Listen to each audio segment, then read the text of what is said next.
Good everyone, welcome to today's video, and today we have the review of the Panzer III N. This vehicle is also available for free in the Italian tech tree, so if you're looking to give this thing a try out before you buy it, I'd recommend starting there. However, before we do that, we're actually going to cover the differences between the Panzer III N in the German tree and the one in the Italian tree. The main differences, of course, being the roof-mounted machine gun not being accessed, and as we'll see on the model of the Panzer III N in the Italian tree, you don't get the side skirts either. Otherwise, they are the exact same tank. So if you're looking to give this thing a bit of a try before you buy situation, I'd personally recommend doing that. So let's get into the Panzer III N and discuss whether it's worth it or not. So starting out with the price tag, this vehicle costs 1,000 golden eagles. Do I think it's worth it? That was actually a pretty difficult decision, to be honest. Because I don't think there's really anything wrong with this thing, other than the fact that it might take a new player a little bit of time to learn it. Which is understandable for most premiums, to be honest. The main thing that might let this tank down for newer players, though, is of course the shell types. Now, I've covered this before in my Swedish tank reviews for premiums, of course. And this one is no exception either, but we'll get into that once we've covered the armour. So, speaking of the armour, let's take a look. The lower glacis is 53, which is not very strong, but of course you do get 20mm tracks added onto that. There is a little lip there of 30, but don't worry about that. The upper part is 50, and this is where it gets interesting, because not just because of the tracks, but because of this front plate. High hardness rolled armour, I believe, has a 1.2 modifier, if memory serves me correctly. I might be wrong about that. But essentially, this is stronger than your typical rolled homogeneous armour, which you can see up here. Behind this is your typical Panzer III 15mm plate. And of course, if they try to shoot for a weak spot, they shouldn't really go for the driver's hatch. But of course, the enemy can easily shoot at your easily pennable machine gun port, so I'd recommend angling the tank as best you can. But of course, don't angle too much because your side armour is very vulnerable to Russian shells. The turret face is 50mm thick, with it not really having a very good protection, I'll be brutally honest. But most German tanks are like that, to be brutally honest. Coming around to the side, you'll see the rolled homogeneous armour of the shirts and side plates, varying from 5 to 8mm thick. And if we take off the external armour, you can see that the side armour is 30mm thick. Which, given you've been playing around this BR, you should be pretty familiar with 30mm of side armour. The rear is 53 in multiple parts and does partially overlap, so it can provide some extra rear protection, but I wouldn't count on it. The rear of the turret is 30mm. The weaknesses of the German tanks, however, really come in when they get attacked from above, specifically on the turret, with it having just 10mm of steel protecting the crew on the top. This makes it so that if an enemy aircraft with 50 cals comes down, you will easily lose your gunner, loader, and commander, leaving you with just a machine gunner and a driver. The machine gunner will come your gunner though, but your reload rate, which could be 3.5 seconds, could be even faster if you had an ace crew in this thing, will be dropped significantly. Now I know some people are thinking, why would I recommend a tank at 3.0 with such a short gun? Surely there has to be something that benefits this tank to enable it to kill vehicles of that BR. And that's exactly right. Let's go and take a look in the shells. Now, there is one thing you can put on here, the Winterketten, which does give you a bit of extra traction turning, but that does make you look like the Italian one, just a little bit more wide. Let's just put it that way. Personally, though, I had better success with the side skirts on. I know that sounds daft, but give it a try and you'll see what I mean. Because just having those extra plates against high explosive tanks can really come in handy. So anyway, let's go and take a look at those shells and really determine why I think this tank is worthy. But of course, to a new player, might take some practice. The machine gun used to have API rounds before I begin though, and sadly they nerfed that, which is a bit of a shame because this thing used to be a beast at shooting down aircraft.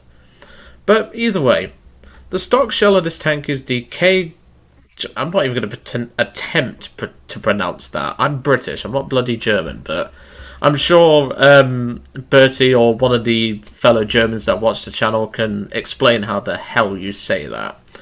But this is your APC-BC round. It has pretty decent post-pen and can pretty much one-shot any tank that it penetrates. But that's the catch. With it having 52mm of pen, you're not going to be penning much. But this is where your HIGR38C round comes in. This is a heat round with 100mm of penetration at any distance, and of course it does vary by the angle, but otherwise this shell has a wallop of a hit, and it can definitely do some damage to an enemy tank.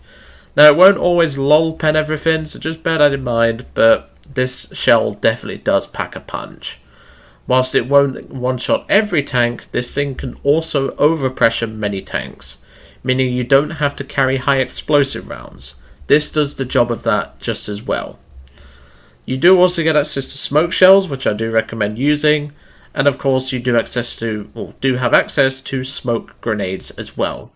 These are on the side of the turret, as you can see here, and these fire all over the place. But of course, if you have smoke loaded in the breach anyway, this can of course help out in situations. Going over the mobility of the tank, we have a 33 miles per hour forward speed with a 6.2 miles an hour reverse speed. The engine is 300 horsepower and the tank weighs 23 tons. So the power to weight ratio isn't amazing, but it does mean that you can at least get around the battlefield in good amounts of performance, but it's not spectacular, let's put it that way. But otherwise, that's pretty much all you need to know about this tank. It's pretty simple to learn, and as I said, if you want to give it a try before you buy, do try the one in the Italian tech tree before you do. But personally, I would probably get this thing on 50% off at most, but if you want to buy this thing full price, it's definitely not worth... Well, it's definitely worth that, I should say. I don't know why I nearly said that. But I do think this tank is very good, you just need to learn the shells. And other than that, this thing will look after you. But anyway, I'm going to hand you over to the gameplay now, and it's actually my very first match that you're going to see in this thing.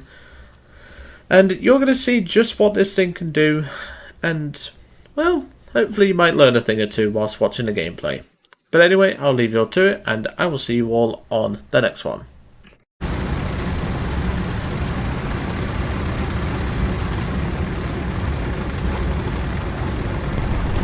Alright, let's drop some money on the sea approach bridge, because we know for a fact there's going to be a lot of players rushing there. You're probably wondering why I've kept the side skirts on. In this sort of environment, you're probably going to want them on. Obviously, you don't know what maps you're going to get, which is kind of annoying. But I'm kind of glad I kept them on. Whoa, that's a lot of RD. Even gave me a minor FPS drop there. Thanks, Gaijin.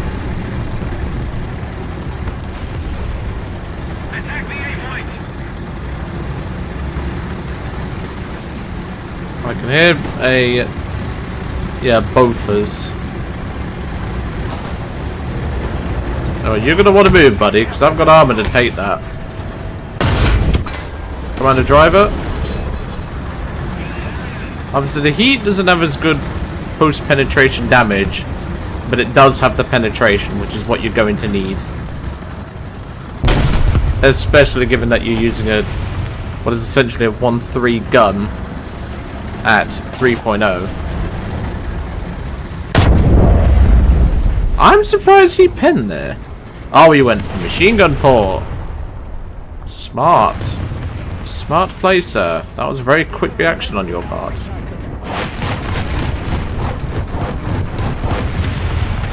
Smart, quick reaction.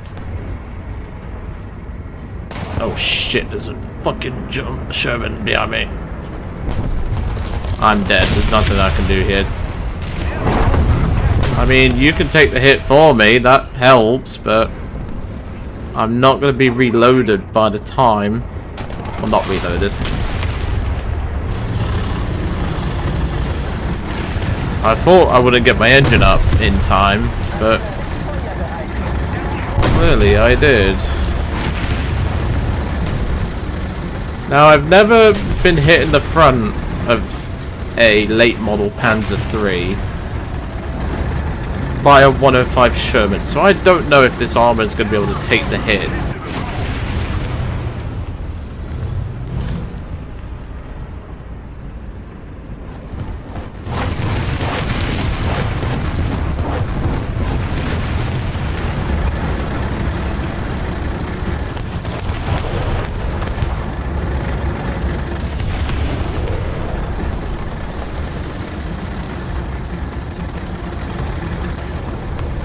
I get the feeling there's something to my right. Nope. Oh, there we go. Go on, Hans, swing it round. Start off. There's a second one, I just saw it. Turret traverse on this thing's a little bit low. Wasn't expecting that. There goes him. Alright, buddy, he's dead. Problem is that the Sherman's not. I can hear the Sherman.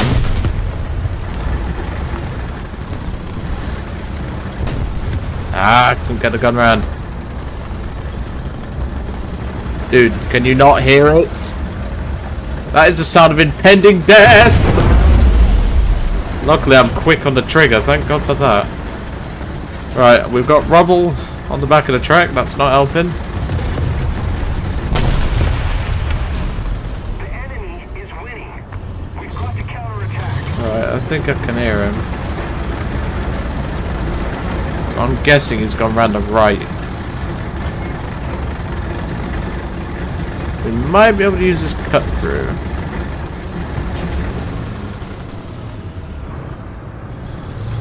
I can hear something Russian. Danger close.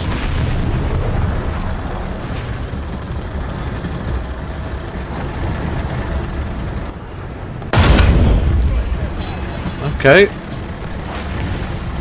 There we go. It's okay, buddy. I've got you left. Oh, hello. Hello. I was going to say I'm surprised at one shot, but he had a crew member out. Heat round's putting in work.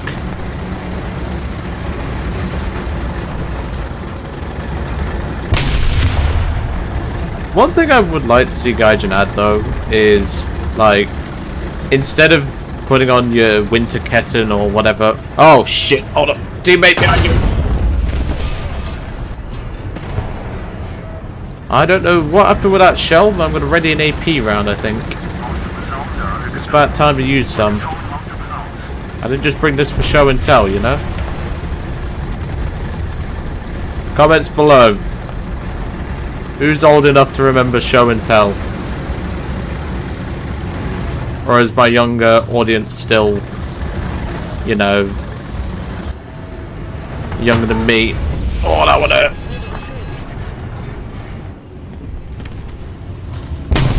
Right, well he hit us pretty good. I'm actually going to back up and get myself a crew member.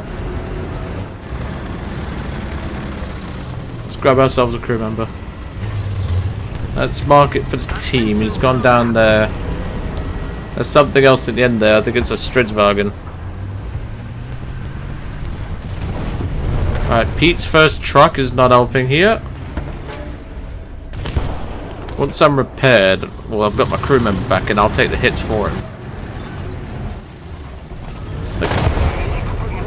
Okay. Put your indicator on next time. Sheesh. Maybe German players are all BMW drivers, IRL. Okay.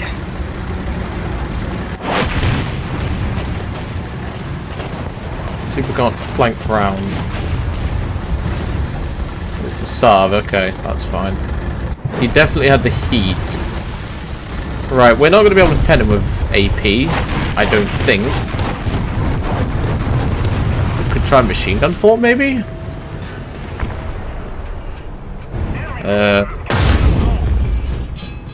Would help if I actually hit the bastard. Driver loaded, still got that gunner with APDS. Not anymore, he's not. Where the hell was that from? Ah, shit, he's right there. Just keep angling that armor. Light him up, team. That's it. I'm not going to bother using the smoke because... Oh, fuck's sake, I fat fingered. I didn't mean to do that.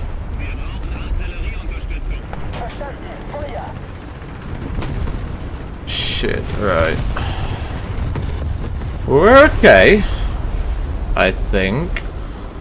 Problem is I need to go that way anyway, because we're losing quite badly.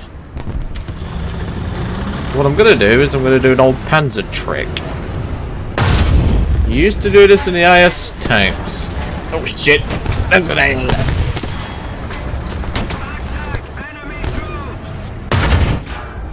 There goes him. Where's that little cunt? Oh, there you are. I mean, technically I could actually use the AP to kill that thing, but no, the heat's quicker. That was a bomb. We're okay. We really need to get on the move here. I can't sit here. Drive a track. That's going to do. Smoke up.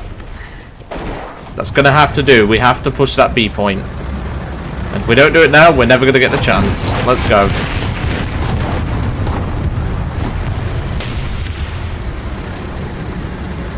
Ah, shit. We've got planes inbound, and they're not happy to see us. Oh, I'm definitely not on this Christmas card list. Drive, Hans! You just blew yourself up. Well done. French pilots, clearly. Oh, no. That's a bomb.